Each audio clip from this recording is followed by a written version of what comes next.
함께 은혜 받으실 하나님의 말씀 살펴보도록 하겠습니다. 오늘 은혜 받으실 하나님의 말씀은 창세기 22장 14절 말씀 되겠습니다. 창세기 22장 14절 말씀 되겠습니다. 구약 성경 28면을 여러분께서 열어주시면 감사하겠습니다. 창세기 22장 14절 말씀입니다. 창세기 22장 14절 말씀 제가 봉독해 드리겠습니다. 아브라함이 그 땅 이름을 여호와 이레라 하였으므로 오늘까지 사람들이 이르기를 여호와의 산에서 준비되리라 하더라. 아멘. 믿음의 조상이라고 불리는 아브라함, 이 아브라함에게는 본래 자식이 없었습니다. 지금은 일부러 아이를 안 갖는 부모들도 있지만 그러나 아브라함이 살고 있던 그 시대만 하더라도 자식이 없는 것은 불행 중에 큰 불행으로 여겨지던 때였습니다. 하지만 이런 아브라함에게 하나님께서 나타나셔서 믿을 수 없는 약속을 주시게 되는데요. 그 약속이 창세기 12장 2절에 처음 등장하고 있습니다. 거기 보니까 내가 너로 큰 민족을 이루고 내게 복을 주어 내 이름을 창대케 하리니 너는 복의 근원이 될지라. 하나님께서 아브라함에게 주신 이 약속은 아브라함이 사실은 상상조차 하기 어려운 그런 약속이었습니다. 하나님께서 아브라함에게 주신 약속의 내용을 보면 아브라함을 통해서 뭐가 생깁니까? 큰 민족이 생기고 그리고 그 민족이 창대하게 되어 아브라함이 복의 근원이 된다는 것인데 근데 이 약속이 아브라함에게 말해주는 것이 여러분 무엇이겠습니까? 간단하게 말하자면 아브라함에게는 그 없던 아들이 생긴다라고 하는 사실입니다. 왜냐하면 아들이 있어야 아브라함이 자손들을 갖게 되고 자손들이 있어야 민족을 이루게 되고 그리고 자기의 이름을 기억하고 기릴 민족이 있어야 자기의 이름이 창대하게 되기 때문입니다. 고로 하나님의 이 말씀은 이 약속은 단 한마디로 너에게 아들이 있을 것이다 라는 그런 약속이 되는 겁니다. 근데 이런 하나님의 약속을 받았던 때가 아브라함이 75세였습니다. 그리고 아브라함의 아내 사라는 65세 때의 일이었습니다. 남자의 나이는 그렇다 하더라도 아내인 사라의 나이를 생각해 보면요, 생물학적으로 아이를 갖는 것은 완전히 불가능한 일입니다. 그런데 그 약속을 받은 이후 25년이라는 시간이 더 흐르고 나서 아브라함이 100세가 되던 해에 그리고 사라가 90세가 되던 해에 하나님의 약속대로 그의 아내인 사라가 아들을 낳게 되었던 것입니다. 여러분, 때로는 하나님의 약속이 당장 빨리 이루어지는 경우도 있겠지만 그러나 그렇지 않을 경우도 많습니다. 아브라함에게 있어서 아들에 대한 하나님의 약속이 이루어질 때까지 얼마나 더 기다려야 했습니까? 어느 정도의 시간이 지나야 했습니까? 25년이라는 시간이 걸렸습니다.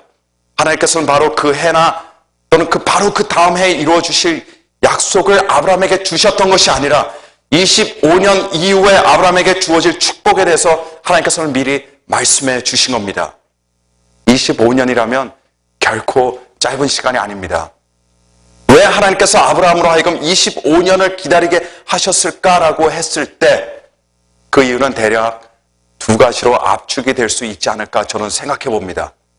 첫째는 아브라함이 100세의 아들을 갖게 하심으로 그 아들이 진정 누구도 부인할 수 없는 기적의 아이라는 것을, 하나님께서 주신 아이라는 것을 인간의 상황에서는 절대로 가능하지 않기 때문에 전적으로 하나님의 역사를 통해서 얻게 된 아이라는 사실을 확고하게 하시기 위함이셨고, 두 번째는 아브라함이 하나님의 약속하신 축복을 받기 이전에 아브라함이 먼저 믿음의 조상이 될 수 있도록 그의 믿음을 연단시키는 기간이 필요했기 때문이었습니다. 본래 믿음의 사람은 타고나는 사람 없습니다. 믿음의 사람은 믿음의 연단과 믿음으로 기다리는 인내를 통해서만 만들어지는 법입니다. 연단받기를 거부하고 믿음의 인내를 하지 않는 사람은 온전한 믿음의 사람으로 만들어질 수가 없는 겁니다. 아브라함에게 있어서 25년이라는 시간이 필요했던 이유는 아브라함이 하나님의 축복을 받는 것도 중요했지만 그러나 그것보다 더 중요했던 것이 아브라함이 단순히 축복을 받는 사람이 되는 것으로 끝나는 것이 아니라 먼저 믿음의 사람이 되고 그리고 축복의 사람이 되는 것이 더 중요했던 것입니다.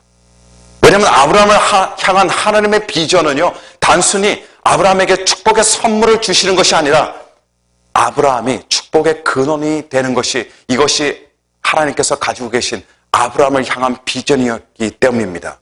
우리들도 마찬가지입니다. 우리들은 하나님의 축복을 받고 싶어 하지만 여러분, 하나님의 진정한 관심은 단순히 우리에게 축복의 선물을 주셔서 우리들로 하여금 기뻐하도록 만드는 것이 아니라는 겁니다. 하나님께서 정말 의도하시고 바라시는 것은 우리들이 아브라함처럼 진정 축복의 사람이 되어 하나님을 기쁘게 하기를 원하시는 겁니다. 일시적인 축복을 받는 사람은 일시적인 기쁨이 있겠지만 그러나 축복의 근원이 되는 사람이 되면 그 사람의 인생에는 마르지 않고 사라지지 않는 행복이 있게 되기 때문입니다. 그래서 여러분들이 축복을 받는 것도 중요하지만 더욱 중요한 것은 무엇입니까? 여러분들이 축복의 사람이 되는 것이라는 사실을 기억하시기를 간절히 축원합니다. 영적인 성장이라는 것은 어떻게 보면 축복을 점점 더 많이 받음으로 이루어지는 것이 아닙니다. 내 삶이 축복이 되는 삶으로 전환이 되는 것이, 이것이 영적인 성장이라고도 할 수가 있겠습니다. 그래서 처음에 예수 그리스도를 믿게 되면 사람들은 온통 축복받을 것만 생각하고 축복을 위해서 기도하지만 그러나 시간이 지나고 그리고 우리의 믿음이 더욱 견고해지고 하나님과의 관계가 깊어지면 깊어질수록 우리도 모르게 우리가 축복의 사람으로 변화가 되어서 교회와 주변 사람들에게 하나님의 영광을 드러내는 선한 영적인 영향력을 미치게 되고 그리고 하나님의 기쁨이 되는 겁니다. 이것이 바로 축복의 삶인 겁니다. 아브라함에게 있어서 25년이 필요했던 이유는 아브라함이 하나님의 축복을 얻기 전에 먼저 어떤 사람이 되어야 했기 때문이었습니까? 먼저 믿음의 사람이 되고 축복의 사람이 되어야 했기 때문이었습니다. 그리고 실제로 아들을 얻고 난 뒤에 아브라함은 축복의 사람으로서의 진가를 톡톡하게 보여주게 되는 겁니다. 다시 본문으로 돌아와서요. 아브라함에게 25년이라는 시간이 지나고 나서야 하나님의 말씀대로 사라에게 아들이 생겼습니다. 그리고 드디어 아들 이삭을 자기 품에 안을 수 있게 되었습니다. 근데 그리고 나서 어느 정도 시간이 흘렀어요. 아직 이삭이 다 장성하여 어른이 되지는 못했지만 그래도 한참 씩씩하게 자라고 있었을 때 일입니다. 보통 아이가 이런 시기에 있을 때 어떻게 됩니까? 자식은 부모의 우상이 됩니다. 바로 그때 그 순간이에요. 그만큼 부모는 자식에게 애착을 가질 때라는 거죠. 근데 바로 이때에 예전에 아브라함에게 복의 근원이 될 것이다라고 약속하셨던 하나님께서 그리고 25년이라는 세월 뒤에 정말 아브라함에게 아들을 주셔서 약속을 이루셨던 그 하나님께서 아브라함에게 다시 나타나셨습니다. 그리고 그 아브라함에게 말씀하십니다. 내 아들, 내 사랑하는 독자 이삭을 데리고 모리아 땅으로 가서 내가 내게 지시해야 하는 한 산, 거기서 그를 번제로 드리라. 성경은 바로 그 다음 절에 아브라함이 아침에 일찍이 일어나서 나귀의 안장을 지우고 두 사왕과 그 아들 이삭을 데리고 번제에 쓸 나무를 쪼개가지고서는 그를 하나님께서 지시하는 곳으로 갔다라고 이렇게 말씀하고 있습니다. 이렇게 기록하고 있습니다. 아브라함에게 있어서 이삭은요, 아주 특별한 자식이었습니다. 각별한 자식이었습니다. 아브라함이 100세 때 얻은 아들입니다. 장장 25년이라는 긴 기간을 기다려서 얻은 아들입니다. 근데 하나님께서 아들을 제물로 바치라는 그 말씀에 하루 이틀도 뜸들이지 않고 바로 그 다음날 새벽 즉각적으로 아브라함은 하나님의 말씀에 순종하기 위해서 길을 떠난 겁니다. 아브라함이 만약에 25년의 믿음의 연단 없이 이삭을 받았다고 한다면 아마 그렇게 즉각적인 순종을 하지 못했을 겁니다. 하지만 아브라함이 묵묵히 기다리고 인내했던 그 25년 동안의 믿음의 연단이 그로 하여금 축복의 근원이 되게 하였고 그리고 축복의 사람답게 즉각적인 순종을 하게 된 겁니다. 물론 즉각적인 순종이었다고 해서 그것이 쉬웠던 순종이라고 생각하면 그거는 큰 오해자 오산입니다. 성경은 비록 아브라함의 내면 세계에 대해서는 아무런 언급도 하고 있지 않고 그 다음날 새벽에 이루어진 즉각적인 아브라함의 순종에 대해서만 간결하게 기록하고 있지만 그러나 아브라함이 하나님의 명령을 받은 바로 그 시각부터 해서 그 다음날 동이 트는 무렵까지 아버지로서 겪어야 했던 그 고통과 괴로움 그리고 자매에게 어려운 슬픔과 비통함이 얼마나 극심했었는가에 대해서는 저와 여러분은 그걸 상상할 수 있어야 됩니다. 하나님의 명령을 받고 그 다음날 새벽 떠나기까지 비록 몇 시간 안 되는 밥이었습니다. 짧은 시간이었어요. 근데 그 밤이 얼마나 그에게 있어서 힘든 지옥과 같은 긴 시간이었겠습니까? 아브라함은 분명히 한숨도 자지 못했을 겁니다. 아마도 이삭이 자고 있던 천막에 아브라함은 들어가서 아무것도 모르고 고이 자고 있는 어린 아들 이삭을 보면서 이불을 다시 덮어주고 이삭의 머리를 쓰다듬으면서 그 자리에서 무릎을 꿇고 흐르게 울었을 겁니다. 그 다음 날이면 이제 죽게 될 그 가엾은 영혼을 위해서 아버지로서 아브라함은 기도하고 또 기도했을 겁니다. 그 다음 날이면 이제 죽게 될 그 가엾은 영혼, 그것도 다른 사람도 아니고 자신의 손으로 아들을 죽여야 하는 그 현실 때문에 수도 없이 이삭에게 미안하다고 속으로 소리를 질렀을 겁니다. 어떻게 할까요? 왜냐하면 이것이 부모의 마음이기 때문입니다. 아브라함은 그렇게 고통과 슬픔으로 아들과 이별을 했습니다. 이별을 하면서 그 긴 밤을 보내야 했습니다. 그렇게 하고 그 다음날 새벽이 밝았습니다. 아브라함은 새벽에 옴과 동시에 눈물을 닦고 그리고 하나님의 말씀을 순종하기 위해서 모든 채비를 다 차리고 그리고 모리아 산을 향해서 출발했습니다. 모리아 산이라는 곳은 아브라함이 살던 곳에서 약 3일이 걸리는 위치에 있던 곳이었습니다. 그런데 아브라함이 모리아 산으로 향하던 그 3일 동안 아브라함에게는 그냥 보통의 3일이 아니었습니다. 시편 84편을 보시게 되면요, 눈물 골짜기라는 말이 나와요. 근데 아브라함이 걸어야 했던 그 3일 길이야말로 아브라함에게 있어서는 이것이야말로 눈물 골짜기였을 겁니다. 어쨌든 아브라함은 눈물 골짜기를 걸으면서 하나님께서 지시한 모리아 산에 이르게 되었고, 그리고 그곳에서 제단을 쌓아 이삭을 묶어서 그리고 제물로 올려놓았습니다. 그리고 자신이 들고 있던 칼을 들어서 아들을 치려고 하는 바로 그 순간 하나님의 사자가 하늘에서부터 아브라함을 부릅니다. 아브라함아, 아브라함아, 그 아이에게 손을 대지 마라. 아무 일도 그에게 하지 말라. 내가 내 아들 내 독자라도 내게 아끼지 아니하였으니 내가 이제야 내가 하나님을 경외하는 줄을 아노라. 분명히 하늘에서 들려오는 이 말을 듣는 순간 아브라함의 억장이 완전히 무너져 내렸을 거예요. 아브라함이나 이삭은요, 사실 둘 다 똑같이 죽다가 살아난 사람이었습니다. 비록 육신적으로 죽을 사람은 이삭이었지만 마음이 죽고 가슴이 죽는 사람은 아브라함이었기 때문입니다. 그래서 따지고 보면 아브라함이나 이삭 둘 다 구사일생으로 산 사람과 같습니다. 아브라함이 하나님의 사자의 음성을 듣고 결박했던 아들 이삭을 풀어줄 때 그 상황을 한번 상상해 보시기 바랍니다. 사실 안 봐도 뻔해요. 아버지와 아들은 제단 앞에서 서로 부둥켜 안고 눈물을 펑펑 쏟았을 겁니다. 이쯤 되면 이 이야기는요, 해피엔딩이에요. 하지만 여기가 이야기의 끝이 아닙니다. 이 이야기에는 반전이라는 것이 있습니다.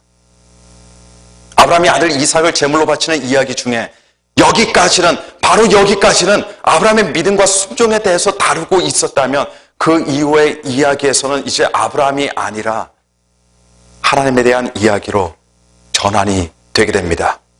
이전에는 아브라함이 어떤 사람인지에 대한 이야기였다면 이제 그 이후에는 하나님께서 어떤 하나님이신지에 대한 이야기가 시작이 되고 있는 겁니다.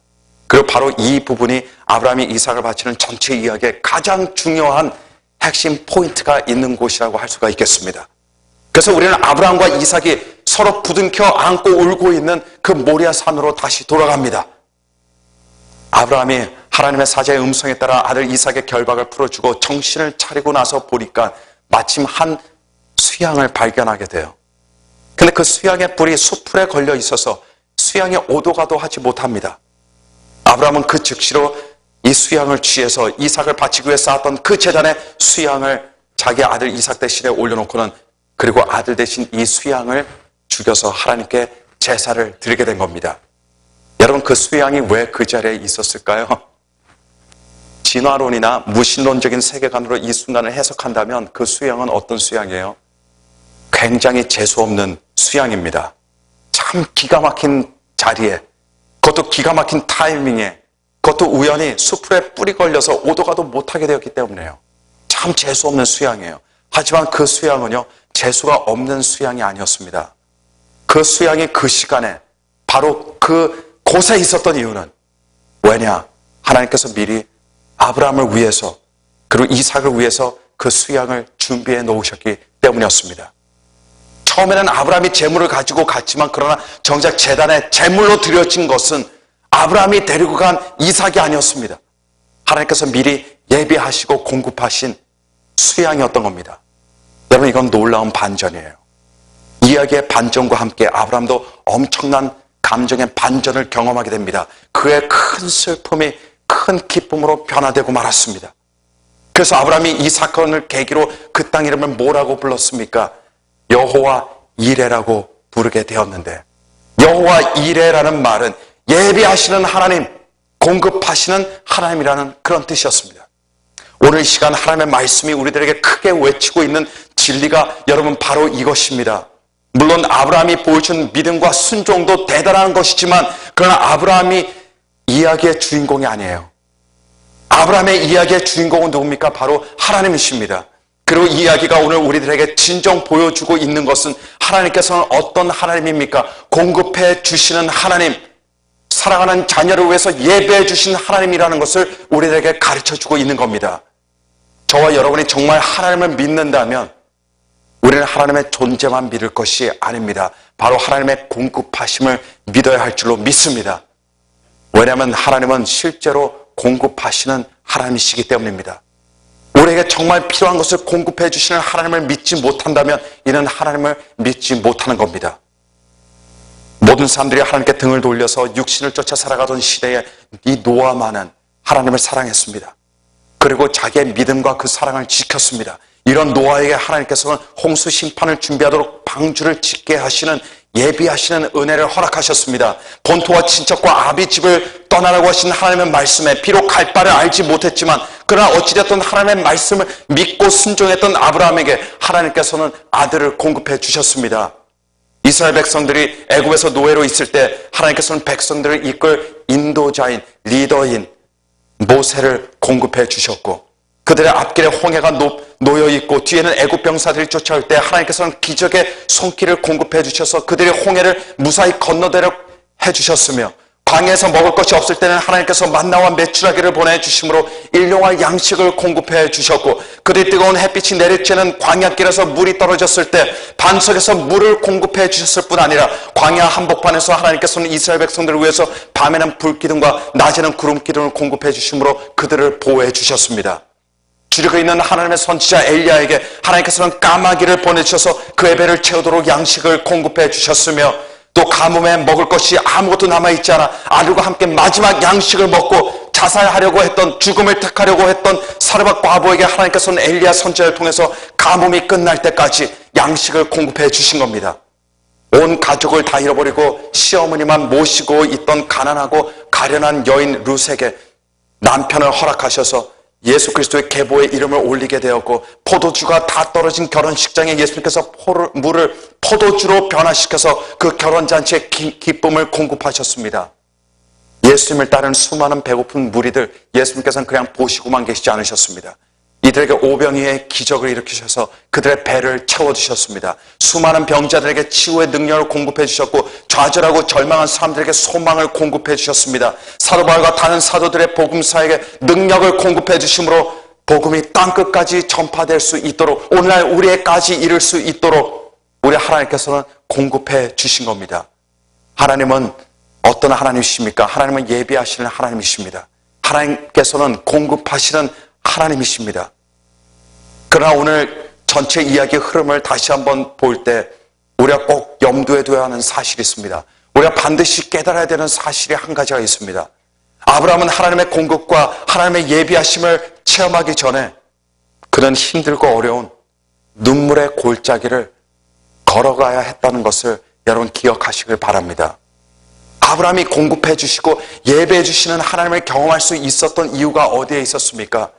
아브라함이 하나님에게 아들 이삭을 바치라는 말씀을 드린 그 시간 이후부터 아들 이삭을 결박해서 제단에 올려놓기까지의 아브라함에게 너무나 힘들었지만, 아브라함에게 피가 말랐지만, 그러나 시종일관 하나님을 믿고 순종하던 그 믿음과 순종의 3일이 있었기 때문에 아브라함은 공급하시는 하나님, 예비하시는 놀라운 하나님의 은혜를 체험할 수가 있었던 겁니다. 때로 적지 않은 신앙인들은 눈물의 골짜기를 걷지 않고 하나님의 공급하심만 바라봅니다. 아무런 믿음의 결단과 아무런 순종의 삶 없이 무조건 하나님의 예비하심만을 기대합니다. 하지만 여러분, 그것이 아닙니다. 공급하시는 하나님의 은혜를 체험하는 사람은 눈물의 골짜기를 믿음으로 걸을 수 있는 사람들인 겁니다. 다시 말씀을 드린다면 성경의 인물들은 단순히 하나님의 예비하시고 공급해 주시는 은혜를 받은 사람들이 아니라 그들은 하나님의 공급하시는 은혜를 받기 이전에 그들에게 눈물의 골짜기가 있었고 그 눈물의 골짜기를 지날 때에 그들은 믿음을 가지고 하나님을 의지하며 그곳을 걸어간 사람이었다는 사실을 여러분 기억하시길 바랍니다. 그리고 이런 사람들에게 하나님께서는 공급해 주시는 은혜로 함께 해 주시는 겁니다. 하나님은 공급하시는 하나님이십니다. 우리 하나님은 채워주시는 하나님이십니다. 사랑하는 자녀들을 위해서 예비하시는 하나님이십니다. 하지만 우리는 그 공급하시고 채워주시고 예비하시는 축복을 경험하기 위해서 눈물의 골짜기를 우리가 걸을 때에 그 순간에도 믿음과 순종으로 걸어갈 수 있어야 되는 겁니다. 여호와 이레라고 하는 불리는 그 땅은 바로 순종이 있던 그 땅이었습니다. 믿음이 있던 땅이었습니다. 모리아 산이었습니다. 아무 장소나 아무 때든지 그곳이 여호와 이레가 되지 않는다는 겁니다. 여러분, 공급하시는 하나님을 경험하시기를 바랍니다. 하나님의 공급하시는 은혜를 맛보시며 살아가시는 여러분들이 되시기를 간절히 축원합니다. 오늘은 종료주일입니다. 이제 앞으로 오는 한 주는 어떤 주입니까? 고난주간입니다. 다가오는 일주일은 예수님께서 고난을 받으시기 위해서 예루살렘에 들어가시고 모진 고문과 채찍을 맞으시고 십자가에 달려 돌아가셨던 그 주간이 되는 시간입니다. 그래서 이 오는 한 주 동안 우리는 예수님의 고통과 예수님의 아픔을 우리는 생각해야 됩니다. 우리를 위해서 흘리셨던 예수님의 보혈을 생각하면서 희생을 기릴 수 있어야 됩니다. 하지만 우리를 구원하시기 위한 예수님의 고통과 고난을 생각하기에 앞서서 예수님께서 이 땅에 고난을 받으시고 십자가에서 달려 돌아가신 것이 무엇을 의미하는지 여러분 우리는 알아야 됩니다. 그것이 과연 무엇을 의미할까요? 하나님께서는 공급하시고 예비하시는 하나님이시라는 것을 의미하고 있는 겁니다. 왜냐하면 하나님께서 예수님을 우리들에게 보내셔서 우리를 위해서 십자가에서 보혈을 흘리도록 하심은 바로 우리를 위한 그것이 하나님의 공급하심이었기 때문입니다. 우리를 위해서 이미 오래전에 독생자 아들을 우리 하나님께서는 예비해 두시고 계셨다는 사실을 우리에게 보여주고 있는 겁니다. 하나님께서 독생자 아들이신 예수 그리스도를 우리들에게 보내주지 않으셨다면, 우리들에게 공급하시지 않으셨다면, 우리를 위해서 예비하지 않으셨다면 우리들에게는 생명의 길이란 없습니다. 우리들에게 소망이라는 것이 없고 오직 죄의 저주와 죽음밖에는 없을 수밖에 없는 겁니다. 하지만 하나님께서는 사랑하는 자녀에게 공급하시는 하나님이시기에 예비하시는 여호와 이레가 되셔서 우리를 대신해 죽을 흠없고 점없는 어린 양을 오래전부터 준비하셨던 겁니다. 하나님께서 독생자 아들 예수 그리스도를 우리들에게 공급해 주셔서 이 고난주간이 있을 수 있었습니다. 그리고 이 고난주간이 있을 수 있었기 때문에 우리는 부활을 노래하고 생명을 노래할 수 있는 겁니다. 하나님은 어떤 하나님이십니까? 공급하시는 하나님이십니다. 하나님께서는 아들이라도 우리를 위해서 아끼지 아니하시고 공급하시는 하나님, 예비해 주시는 하나님이시기 때문에 우리는 아브라함처럼 눈물의 골짜기를 걸을 때에도 우리는 믿음으로 걸어갈 수가 있습니다. 또 험한 사망의 음침한 골짜기를 걸을 때도 기쁨과 순종으로 걸을 수 있는 겁니다. 여러분들 가운데 오늘 하나님의 공급을 받아야 하는 사람들이 있습니까? 하나님의 예비하시는 은총이 필요한 분들이 계십니까? 오늘 미래에 대한 불안감과 걱정으로 괴로운 시간들을 보내는 분들이 계십니까? 여러분, 공급하시는 그 하나님께 나오시기를 간절히 바랍니다. 독생자라도 아들이라도 아끼지 않으시고 그 아들 우리들에게 공급하시는 여호와 이레가 되시는 하나님께서 우리들 고아처럼 내버려 두시지 않으시고 예수 그리스도 안에서 성령을 통해 공급해 주시고 채워주실 겁니다. 여러분, 그 공급해 주시는 방식, 채워주시는 방식은 우리가 생각하는 방식이 아닐 수가 있어요. 우리가 예상하던 방식이 아닐 수도 있습니다.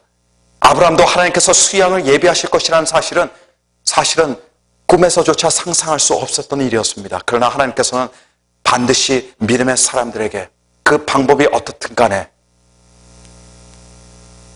공급해 주시는 하나님으로 함께 해 주십니다.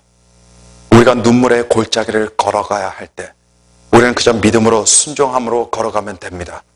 그리고 공급은 하나님께서 해 주십니다.